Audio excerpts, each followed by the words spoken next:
Bonjour à toutes et à tous, on commence cette revue de presse avec les nombreux rebondissements de cette avant-dernière journée de Ligue 1. Tout d'abord, en haut du tableau, Rennes a nettement dominé l'OM 2-0 et peut croire jusqu'au bout à une qualification en Ligue des Champions lors de la dernière journée. Les Monégasques, eux, ont chippé la place de dauphin aux Olympiens en battant 4 de Brest, triplé de Ben Yedder. Dingo jusqu'au bout titre l'équipe. Dans ce sprint final à la C1, l'OM craque pour la Provence, tout le contraire des Strasbourgeois qui se sont imposés sur la plus petite des marges, 1-0 contre Clermont. Pour le quotidien l'Alsace, le rêve d'Europe est permis pour le Racing. Leurs rivaux Grenat, eux, ont un rêve, celui de se maintenir en Ligue 1. Toujours vivant, titre le Républicain Lorrain. Avec la victoire 1-0 contre Angers, Metz est barragiste et met la pression sur la lanterne rouge Bordeaux qui a fait match nul contre Lorient. Avant-dernier du championnat, Saint-Etienne chute à domicile contre le Stade de Reims. Ils sont aux portes de l'enfer, comme l'écrit Le Progrès. Ce sera soit les barrages, soit la relégation pour les Verts. A noter que l'année prochaine, on aura de nouveau un club corse en Ligue 1. Ils l'ont fait, peut-on lire sur la une de Corse Matin.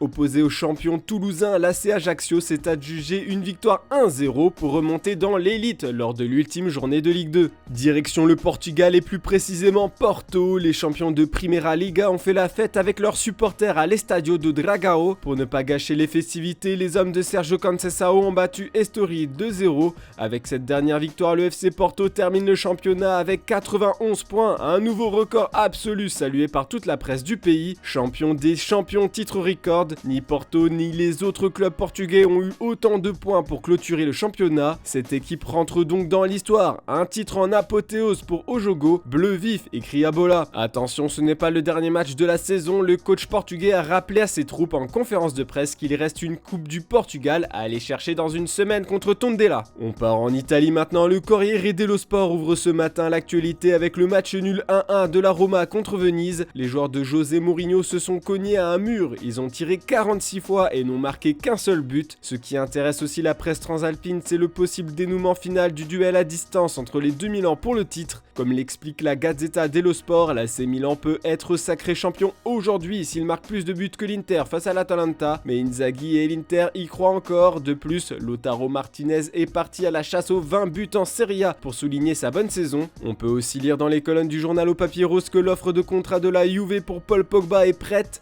La vieille dame va proposer 7,5 millions d'euros par an à la pioche, plus des primes, une information confirmée par Tuttosport, qui va même plus loin, en affirmant que l'officialisation pourrait même se faire dès demain. En Espagne, le journal AS met en avant Eden Hazard sur sa première page ce matin. En effet, Ancelotti prévoit de lui accorder une demi-heure à Cadix ce soir. Le Belge va faire son grand retour après 3 mois d'absence. Hazard arrive à l'heure, titre le journal. Mais ce qui fait bouillonner la presse espagnole et surtout catalane ce dimanche, c'est l'affaire Robert Lewandowski, une fois encore. Et en même temps, le Polonais a lâché une bombe après le match nul du Bayern contre Wolfsburg ce samedi, alors que la direction bavaroise annonçait qu'il allait honorer son contrat jusqu'à son terme en juin 2023. Le canonnier a confirmé aux médias allemands qu'il souhaitait quitter le Bayern Munich cet été. Je ne peux pas l'affirmer à 100%, mais il est possible que ce soit mon dernier match, a-t-il déclaré pour être plus précis. Je veux partir, écrit Sport.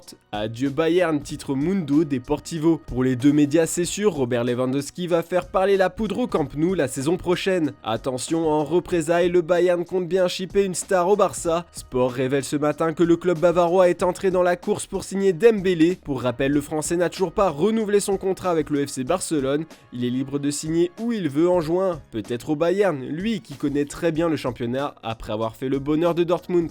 La presse anglaise se réveille ce matin avec le résultat de la finale de la FA Cup. Comme lors de la finale de League Cup, Chelsea et Liverpool se sont départagés au tir au but et encore une fois, les Reds se sont imposés pour remporter cette fois-ci cette coupe au bout du suspense. Le rêve du quadruplé est donc toujours d'actualité pour Jürgen Klopp. Il ne manque plus que le plus dur, la Premier League et la Champions League aux Reds pour signer l'exploit historique. En attendant, les joueurs de Liverpool célèbrent déjà ce doublé avec du champagne à Wembley, comme on peut le voir sur cette très belle une du Daily Mirror. Mais du côté de Chelsea, on accuse le coup, ça fait 2 finales de suite perdues par les Blues contre les mêmes adversaires. Thomas Tuchel est pointé du doigt par plusieurs tabloïds comme The Sun Il est accusé de ne pas avoir trouvé la solution. Tout relater, titre le papier. Enfin, on termine avec l'info mercato qui va refaire votre journée. Le nouveau patron de Manchester United, Erik ten Hag, a ciblé la star qu'il veut recruter pour lancer la reconstruction de Manchester United. C'est un champion du monde 2018 qui connaît très bien la première ligue puisque c'est N'Golo Kanté. La tentation Kanté peut-on lire dans les colonnes du Daily Mirror. Le Daily Star aussi a repris cette information annoncée comme exclusive. Ten Hag et les dirigeants mancuniens pensent que Kanté a encore beaucoup à offrir malgré son âge